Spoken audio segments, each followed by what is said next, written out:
हरे कृष्णा। आप सभी को भगवान वराहदेव के प्राकट्य दिवस की हार्दिक शुभकामनाएं। जैसा कि आप सब ने सुना होगा, जब भी हमारे घर में पूजा या अनुष्ठान होता है तो पंडितों के द्वारा संकल्प मंत्र का उच्चारण होता है। उस संकल्प मंत्र में एक शब्द आता है श्वेत वराह कल्पे। इसका अर्थ ये होता है, हम जिस कल्प में रह रहे हैं उसका नाम है श्वेत वराह कल्प। भगवान के दो वराह अवतार, एक नील वराह अवतार तथा एक श्वेत वराह अवतार।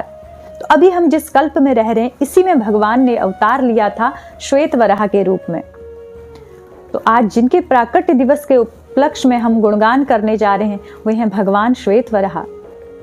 शास्त्रों और पुराणों की कथाएं सुनते हैं हम, तो उसमें ऐसा देखा जाता है कि प्राचीन काल से ही आज तक जो असुर हैं, जो राक्षस वर्ग हैं, जो दुरात्मा लोग हैं, वो सज्जनों को, देवताओं को और भक्तों को हमेशा कष्ट पहुंचाते हैं।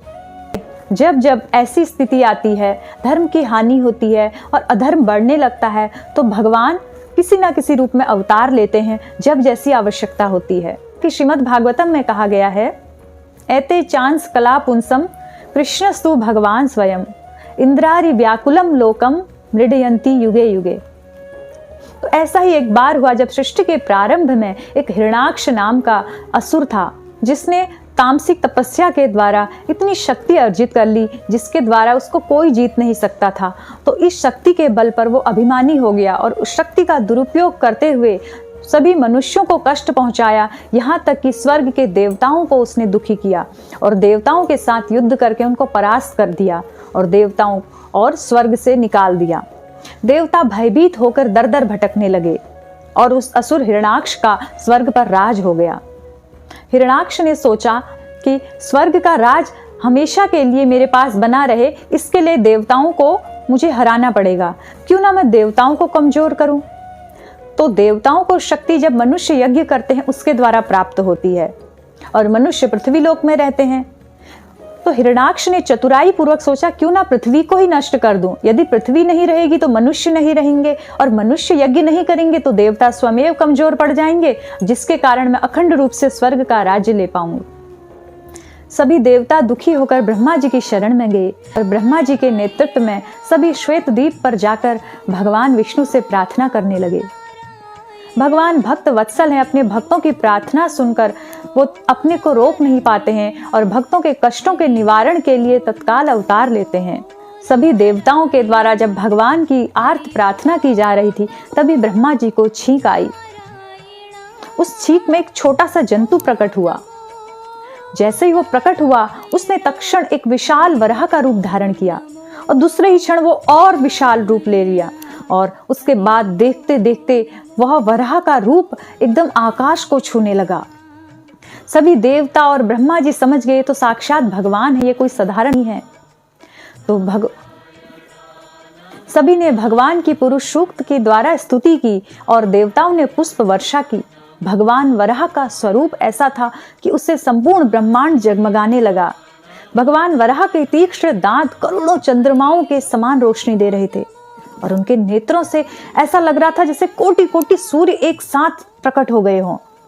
भगवान वराह के रोमकूप एकदम चांदनी की तरह छिटक रहे थे और इतना विशाल रूप की नेत्रों में नहीं समा रहा था। वराह अर्थात शूकर रूप भगवान की भक्त वत्सलता का सबसे बड़ा प्रमाण है। एक साधारण व्यक्ति भी कभी कोई गंदा रूप धारण नहीं करना चाहता जिससे वो बदसूरत लगे, लेकिन हमारे भगवान, जो भगवान सर्व आकर्षक हैं, जिनके रूप के आगे कोटि कोटि कामदेव परास्त हो जाते हैं, वेदों में जिनकी स्तुति गाते हैं सुंदरता की तो वेद हार जाते हैं, थक जाते हैं, वही सर्व सौंदर्यशाली भगवान एक सूकर के रूप में प्रकट हुए हैं, जिसे हम साधारणतया एक निकृष्ट योनि मानते हैं। लेकिन भगवान ने ये नहीं सोचा कि मैं इतना सुंदर स्वरूप छोड़कर क्यों सूकर के रूप में जाऊं। भगवान ने केवल हम मनुष्यों के लिए और देवताओं के लिए कष्टों के निवारण के लिए ऐसा रूप धारण किया। जैसा कि वराह नाम से ही वर और आह मिलके वराह बनता है। वर अर्थात वरदान देने वाले, आह मतलब तुरंत, जो तुरंत वरदान देने वाले हैं वही वराह भगवान हैं। भगवान ने दुष्ट हिरण्याक्ष का वध करने के लिए गर्भोदक समुद्र में छलांग लगाई। जैसे ही भगवान ने सागर में छलांग लगाई, उसके दो हिस्से हो गए, मानो फट गया हो और दोनों तरफ से जल ऊपर आ गया हो। जैसे मानो भयभीत होकर समुद्र ने भगवान वराह की शरण ग्रहण कर ली हो। भगवान ने रसातल में जाकर पृथ्वी माता, जो भगवान की अर्धांगिनी है, उनको उठाया और अपने तीक्ष्ण दांतों पर रखा। उसके बाद उनको ऊपर लाके धुरी पर स्थापित किया। धुरी पर स्थापित करके दुष्ट हिरण्याक्ष के साथ भगवान ने युद्ध किया।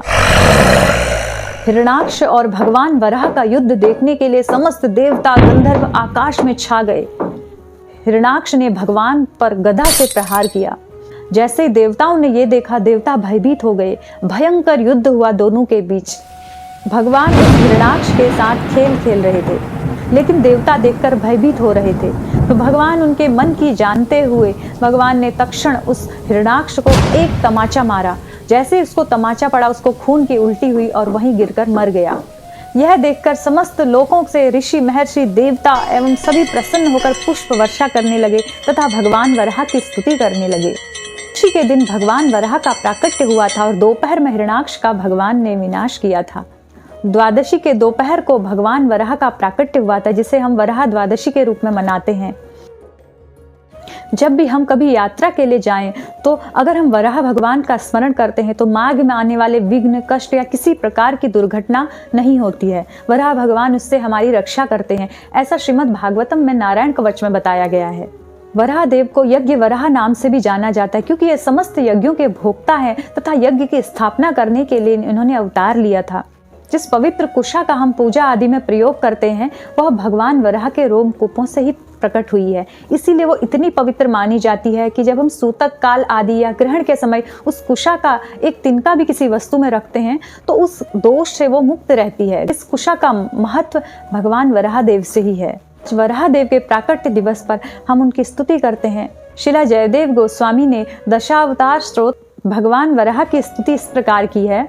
वसति दशन शिखरे धरणी तव लग्ना, शशिनि कलंक कलेव निमग्ना, केशव धृता शूकर रूपा, जय जगदीश हरे, जय जगदीश हरे, जय जगदीश हरे। बोलो यज्ञ वराह भगवान की जय। बोलो वराह। हरे कृष्णा।